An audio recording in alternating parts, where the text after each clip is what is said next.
You've endangered her. Dr. William Carter's voice thunders in the galley, raw with fury, as flight attendant Eleanor drops his daughter's $20,000 life-saving medication into an irretrievable waste chute. Welcome to a story that'll grip your heart, where prejudice sparks a battle at 35,000 feet, and one family's truth shakes an airline to its core. Where are you tuning in from? Drop your city in the comments and tell us. What do you think happens when a father's love faces a system's indifference? Will justice soar or crash? Stick around to find out how a viral live stream changes everything. If this story moves you, hit that like button, subscribe to catch our latest real-life dramas, and share this video with someone who needs to hear it. Your support keeps these stories alive. Let's dive in. What secrets will unfold? The Airbus A320 sliced through the twilight sky, its engines humming a deceptive lullaby over the amber patchwork of the American Midwest. Inside the first-class cabin, the world felt suspended, a fragile bubble of hope floating 35,000 feet above the earth. Dr. William Carter, a pediatric immunologist with a gaze as steady as his hands, sat in seat 14A, his broad shoulders relaxed but his mind ever vigilant. Beside him in the window seat was his 17-year-old daughter, Penelope, a vision of quiet grace. Her long, jet-black hair cascaded over her shoulders like a midnight river, framing a face so strikingly beautiful it could steal breath from the air. Her warm brown eyes, luminous with dreams, traced the horizon's fading glow, where the last threads of sunset wove into the encroaching night. To the casual observer, she was a poised teenager, lost in the wonder of flight. But to William, she was a warrior, her serene smile a hard-won trophy in a battle against a merciless foe. Juvenile dermatomyositis, a rare autoimmune disease that clawed at her muscles, threatening to steal her strength, her mobility, her future. Penelope's hands resting lightly on her lap betrayed a subtle tremor, a whisper of the illness that had once confined her to hospital beds, where she'd solved calculus problems between IV drips. Yet here she was, defying the odds, bound for MIT, where a scholarship interview awaited, a golden key to a life she'd fought to reclaim. Her passion for environmental science burned bright, her mind a constellation of ideas inspired by climate models and the fragile balance of the planet. This trip was more than a flight. It was a pilgrimage, a testament to years of relentless study, of tutors in sterile rooms, of exams taken through a haze of pain. William's heart swelled as he watched her, the scholar eclipsing the patient, her dreams soaring higher than the plane itself. Nestled in Penelope's carry-on, tucked beneath her seat, was a small, gray, insulated pouch, no larger than a paperback novel. Inside, cradled between two gel packs, were 4 pre-filled syringes, each containing a $20,000 biologic, a custom compounded protein solution that held her illness at bay. The drug, a marvel of modern medicine, was as delicate as it was vital, its protein chains prone to unraveling if warmed beyond a narrow temperature range. Replacing it wasn't a matter of a pharmacy visit. It required a specialized lab in Baltimore, days of preparation, and a cost that could buy a car. William, a man who left nothing to chance, had triple-checked the pouch that morning. In a plastic sleeve, he carried a doctor's letter, prescription details, and a TSA notification card, each document a shield against the unpredictability of travel. He'd navigated too many crises to trust in luck. "You okay, sweetie?" William murmured, his voice low, a soft anchor in the cabin's gentle hum. Penelope turned from the window, her eyes bright with a fire that no illness could dim. "More than okay, Dad," she said, her smile radiant. "What if I get to meet Dr. Larson? Her paper on carbon sequestration is why I started my thesis. I mean, what if I could ask her about her predictive models?" Her voice danced with excitement, each word a spark of the future she envisioned. William grinned, his chest tightening with pride. "You'll charm the socks off her," he teased. "Just don't start rewriting her equations on the spot." Penelope laughed, a sound like music, clear and fleeting, that cut through the weight of their shared history. It was in these moments, suspended between heaven and earth, that William allowed himself to breathe, to believe the worst was behind them. He glanced at his wife Elise, dozing in the aisle seat, her face softened by sleep, a rare reprieve from her constant vigilance as a school principal and fierce protector of their daughter. The cabin's dim lights cast a warm glow, and for a fleeting second, the world felt right. The spell broke with the clatter of the beverage cart, its metal frame rattling down the aisle like a warning. A flight attendant, her blonde hair pulled into a severe bun, moved with an air of proprietary authority. Her name tag read Eleanor, and her cold blue eyes scanned the cabin, searching for infractions. William caught the micro-expressions on her face, a dismissive glance at a Latino couple adjusting their toddler's blanket, a curt nod to an elderly passenger fumbling with his tray table. There was an edge to her, a simmering impatience that prickled William's clinical instincts. He'd spent years reading people, patients, colleagues, adversaries, and something about Eleanor put him on alert, a faint alarm bell he couldn't yet name. As the cart neared their row, Penelope shifted, her carry-on bag nudging slightly into the aisle. William nudged it back with his foot, though it was already well out of the way. He was a man who avoided conflict, who understood rules and protocols, but he also understood the unspoken hierarchies that governed human interactions. Eleanor's gaze landed on Penelope, lingering a beat too long, her lips curling into a faint, almost imperceptible sneer. "Carry-ons need to be fully under the seat," she snapped, her voice sharp enough to slice through the cabin's hum. William met her eyes, his expression neutral but firm. "It's in place," he said, his tone measured. Eleanor paused, her eyes narrowing, assessing. Then under her breath, but loud enough for William to hear, she muttered, "What's a girl like that doing in first class? Hiding something?" The words hung in the air, venomous, laced with a prejudice as old as it was ugly. William's jaw tightened, his hand instinctively reaching for Penelope's, a silent vow to shield her from the storm he sensed brewing. Penelope, lost in her thoughts, hadn't heard, but William had, and the words seared into him, a spark that threatened to ignite. The journey had begun, but the path ahead was no longer smooth. Something dark was stirring, and it wore Eleanor's face. The cabin of the Airbus A320 thrummed with a deceptive calm, the low hum of engines masking the rising tension in row 14. An hour into the flight, the first-class cabin was a cocoon of soft lighting and murmured conversations.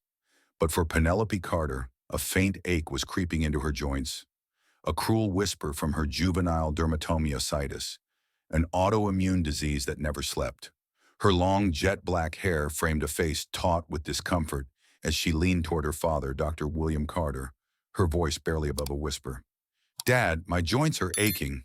I think I need my dose early."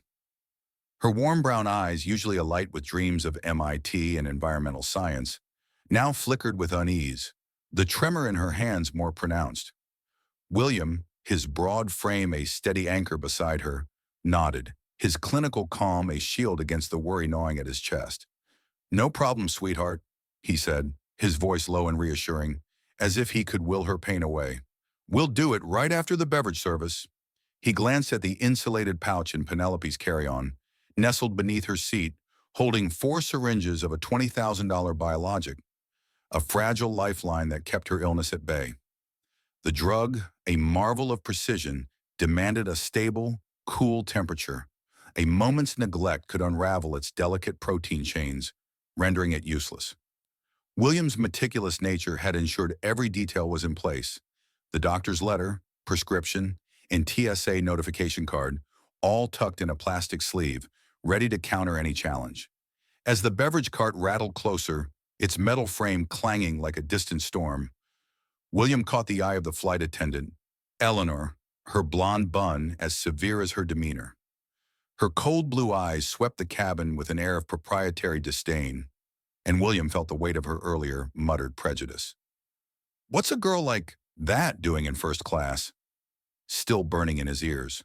He raised a hand, his tone polite but firm. "Excuse me, miss. My daughter needs to take her medication. Could we get a cup of water, please?" Eleanor stopped, her cart lurching to a halt, and turned to face him, her lips pressed into a thin line, her gaze flicking from William to Penelope, then to the carry-on bag at Penelope's feet. "All passengers are served in turn," she snapped, her voice a blade slicing through the cabin's hum. William held her stare, his patience a practiced art. "It's time-sensitive," he said, his tone still courteous but edged with urgency. "We'd be very grateful." A flicker of something, annoyance, suspicion, crossed Eleanor's face, her eyes narrowing as if she were solving a puzzle with only half the pieces. She sighed, a theatrical huff of burden, and poured a plastic cup of water, sloshing some onto the tray as she thrust it toward William. "There," she said, the word dripping with contempt. "Thank you," William replied, swallowing the rudeness, his focus on Penelope. He helped her ease the carry-on onto her lap, the bag's weight a reminder of its precious cargo. Penelope's fingers, trembling slightly, worked at the zipper of the front pocket, revealing the small, gray insulated pouch. It was discreet, unassuming, no larger than a novel, but to them it was everything: her mobility, her dreams, her life. As she reached for it, Eleanor, who had only moved one row down, spun back, her eyes zeroing in on the pouch like a hawk spotting prey. "What is that?" she demanded, her voice sharp, cutting through the chatter of nearby passengers. Penelope flinched, startled, her hands freezing on the pouch. It's my medicine," she stammered, her voice small, vulnerable. Eleanor took a step closer, her body blocking the aisle, her presence a looming threat. "Let me see it," she ordered, the words not a request but a command. William felt a switch flip inside him, the calm father giving way to a fierce protector. "That won't be necessary," he said, his voice quiet but laced with steel. "It's temperature-controlled medication for my daughter. I have all the documentation right here." He gestured to the plastic sleeve in the seatback pocket, his hand steady despite the rage simmering beneath his skin. Eleanor ignored him, her focus locked on Penelope, who clutched the pouch like a lifeline, her eyes wide with fear. "Ma'am, I need to inspect that bag," Eleanor insisted, her voice rising, drawing curious glances from other passengers. "We have strict policies about liquids and unknown substances." William's jaw tightened, his patience fraying. "It was declared," he countered, his tone hardening. "It was cleared by TSA. It's a medical necessity. You're not authorized to inspect it." He knew the regulations, had memorized them, but Eleanor was operating on a different code, one written in bias and assumption. To her, Penelope, a young black girl with a discreet pouch, was not a patient but a suspect, her beauty and presence in first class, an affront to an unspoken hierarchy. "Sir, if you don't cooperate, I'll involve the captain," Eleanor snapped, her face flushing with anger, her authority challenged. Before William could respond, before he could thrust the documentation into her hands, Eleanor did the unthinkable. With a swift, aggressive lunge, she snatched the pouch from Penelope's trembling fingers. "Hey!" Penelope cried, a sound of pure shock and violation, her voice breaking the cabin's fragile peace. "I'll be taking this," Eleanor declared, her tone triumphant, holding the pouch aloft as if it were contraband seized in a raid. "We'll see what the captain says about this." She turned on her heel and marched toward the galley, the pouch dangling from her hand like a trophy of her petty power. William sat frozen for a heartbeat, the violation hanging in the air, a wound that bled silently.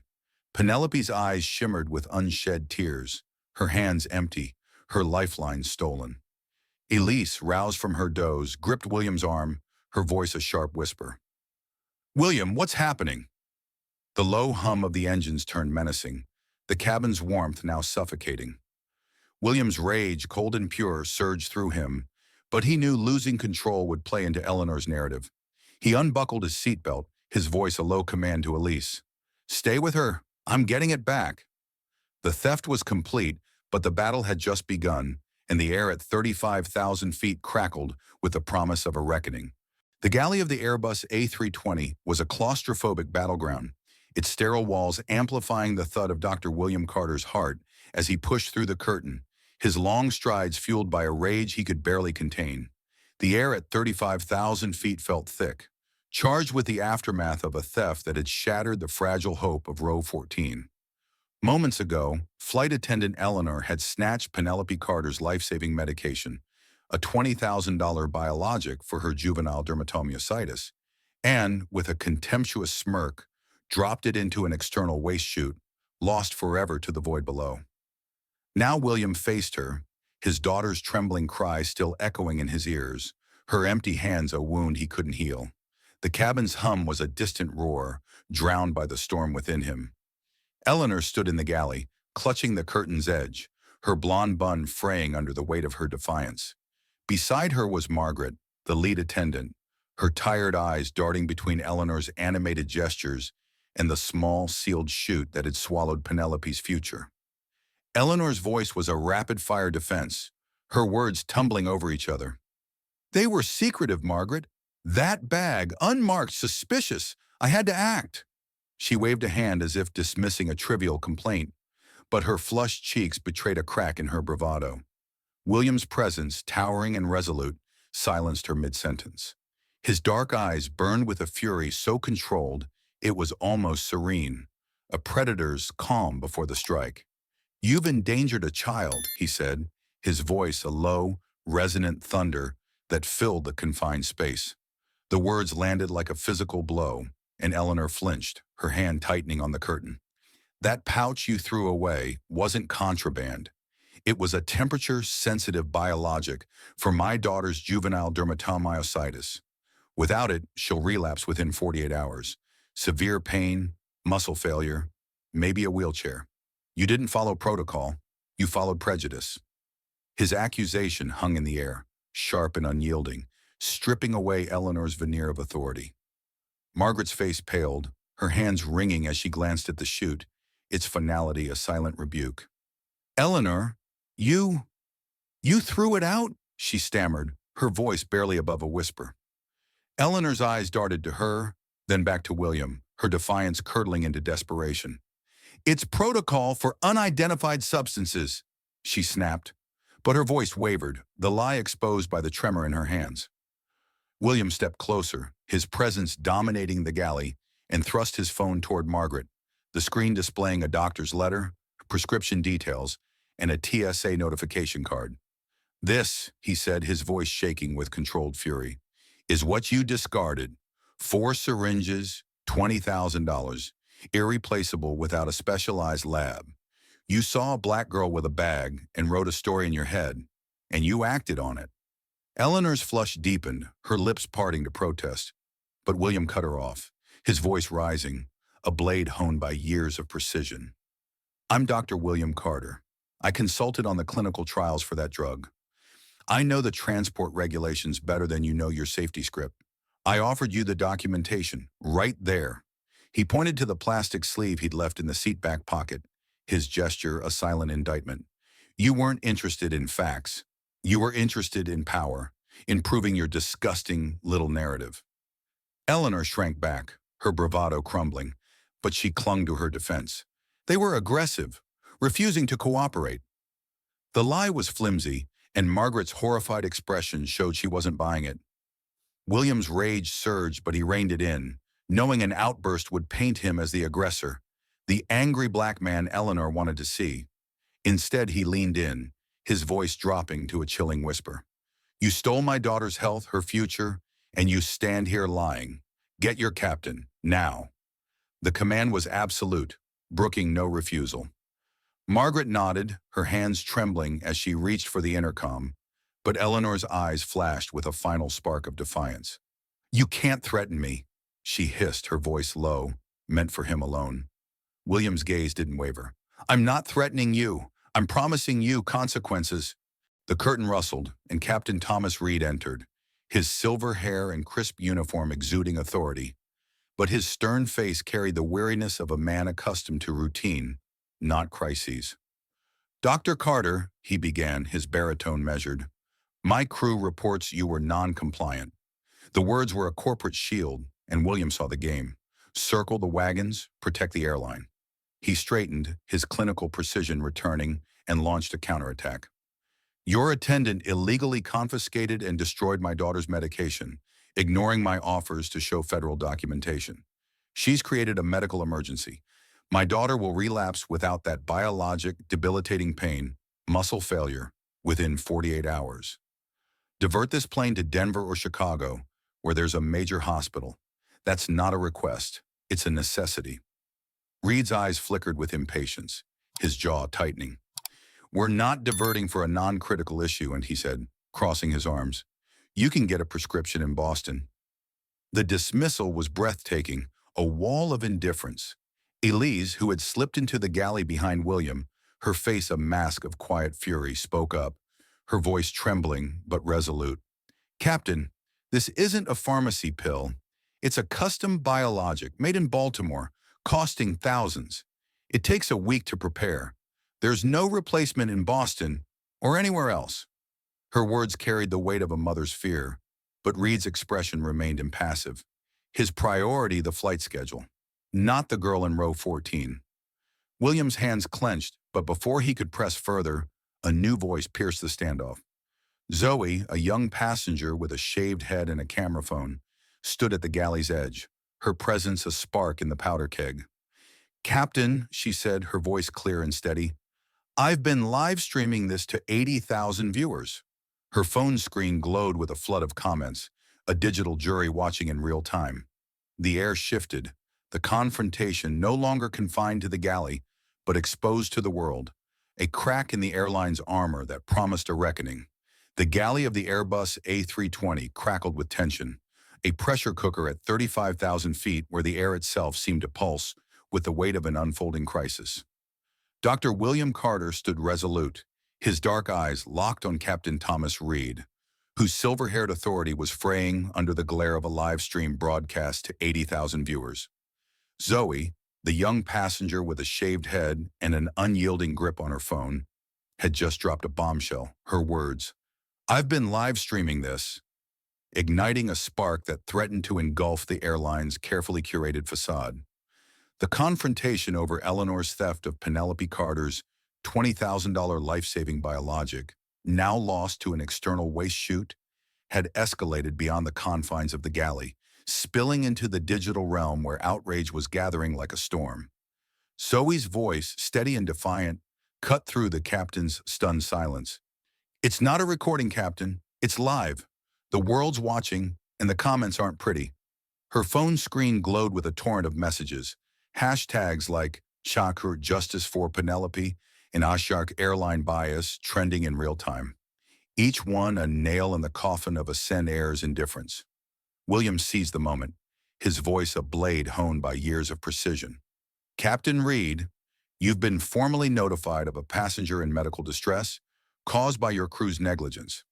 My daughter Penelope will relapse without her biologic, debilitating pain, muscle failure within 48 hours. Continuing to Boston is willful negligence. Divert to Denver or Chicago, where we can get her to a hospital. The FAA, DOT, and every news outlet will know if you don't. What's your decision? Reed's jaw tightened, his gold-striped shoulders sagging under the weight of a choice he hadn't anticipated. He was a pilot, not a mediator, accustomed to commanding a cockpit, not navigating a public relations nightmare. His eyes flicked to Zoe's phone, then to William's unyielding gaze, and finally to Eleanor, who stood frozen, her blonde bun unraveling, her earlier defiance replaced by a pallor of dread. Turn that off, Reed barked at Zoe, his voice betraying a flicker of panic. Zoe didn't flinch. It's legal, she retorted, her tone unshaken. FAA rules don't prohibit recording in public spaces like this cabin, and California, where we're headed, is a one-party consent state. Check your regulations. Her words were a checkmate, delivered with the calm of someone who'd done her homework, her digital army amplifying her every syllable. William's wife, Elise, stood beside him, her hands clenched, her school principal's composure barely holding against the terror in her eyes. She spoke, her voice trembling but fierce. Captain, you don't understand. That biologic isn't a pill you pick up at a pharmacy. It's custom-made in Baltimore. Costs thousands, takes a week to prepare. Without it, our daughter's body will turn against itself. You're flying her into a medical crisis your crew created. Her words were a mother's plea, raw and unfiltered, but Reed's face remained a mask of stubborn resolve. His priority, the flight plan, not the girl in row 14 whose future hung in the balance. The galley felt smaller, the walls closing in as the standoff teetered on a knife's edge. William leaned forward, his voice dropping to a near whisper, yet carrying an unnerving weight that made Reed instinctively straighten. Let me be clear, Captain, so there's no misunderstanding. You have two options. Option one, contact your dispatcher, declare a medical emergency, and divert to the nearest suitable airport. We'll handle it from there. Option two, I declare my daughter, as her physician and guardian, medically unfit to continue this flight due to your crew's actions.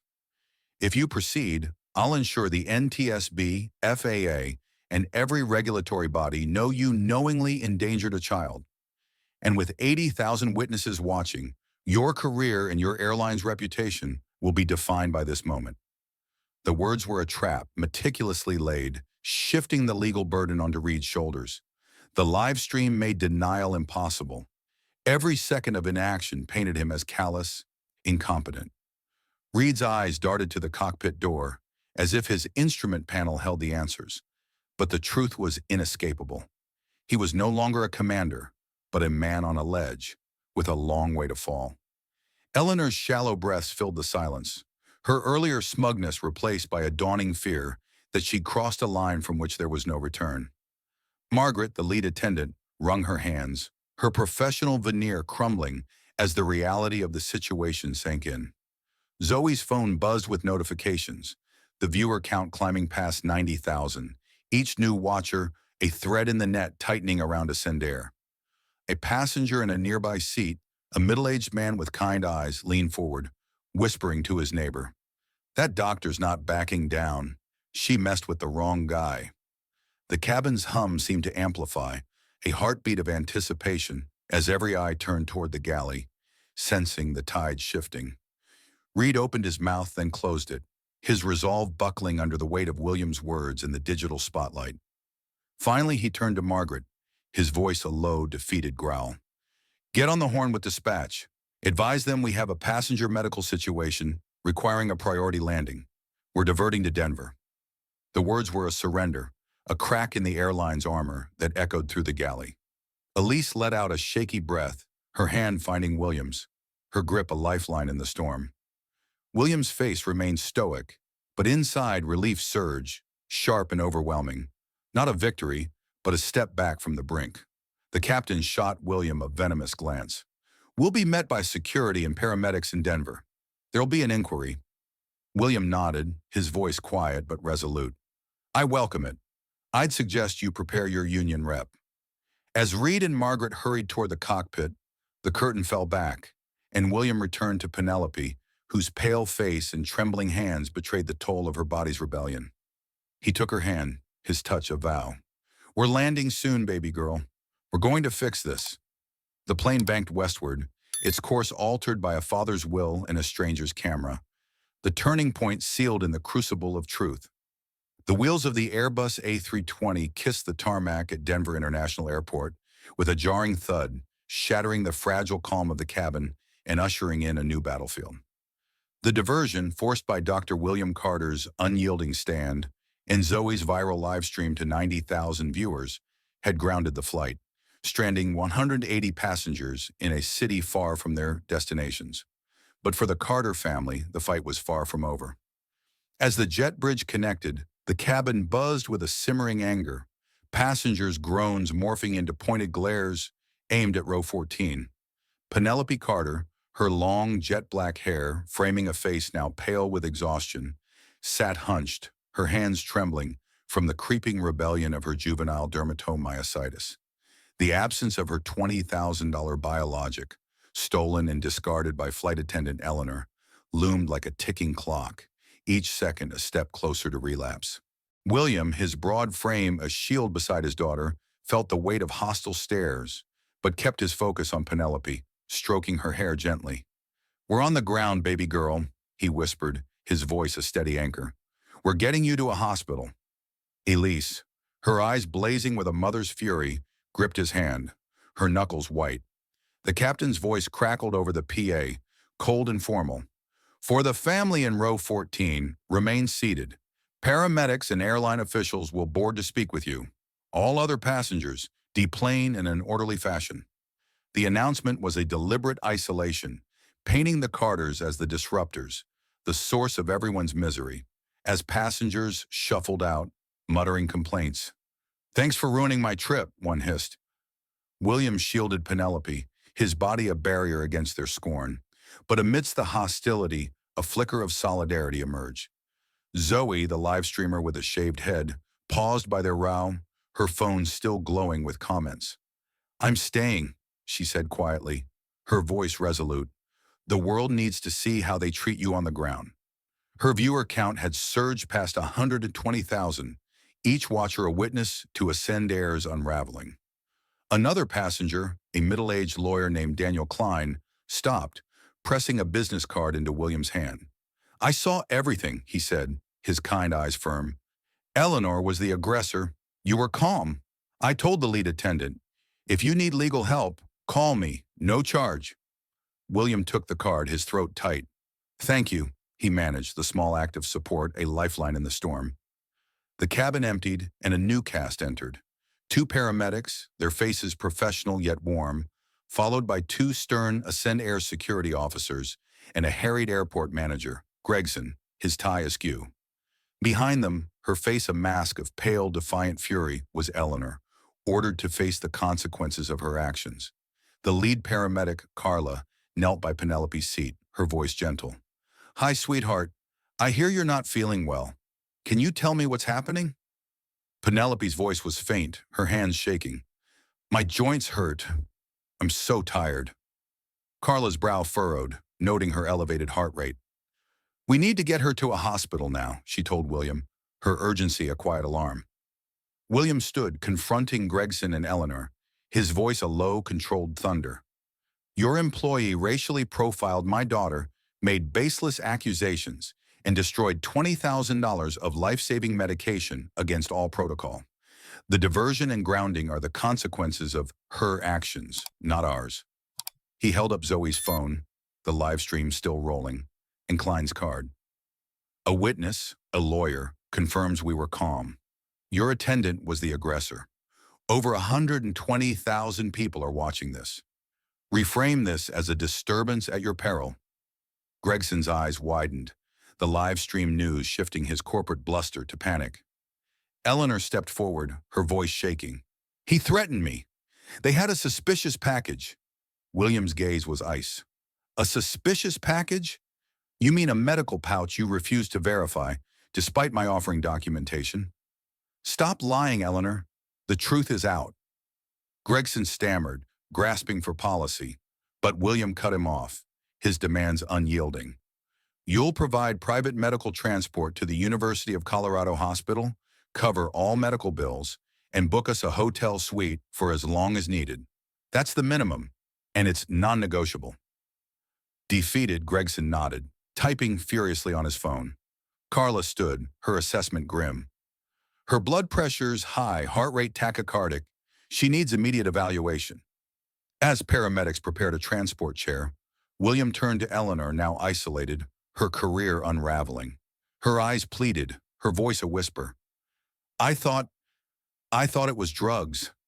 My brother." William's face hardened, empathy incinerated by Penelope's fear. "Your trauma is not my daughter's burden," he said, his voice devoid of warmth. "You saw a black girl and chose prejudice over protocol. Whatever happens now, you've earned it." Penelope was wheeled toward the jet bridge, Elise holding her hand, her face streaked with silent tears. At the terminal, a sight stopped them cold. A crowd had gathered. Airport staff, passengers, a local news crew, all drawn by Zoe's stream. They didn't see a disruption. They saw a young girl, a victim, and they began to applaud, a soft clap swelling into a wave of empathy.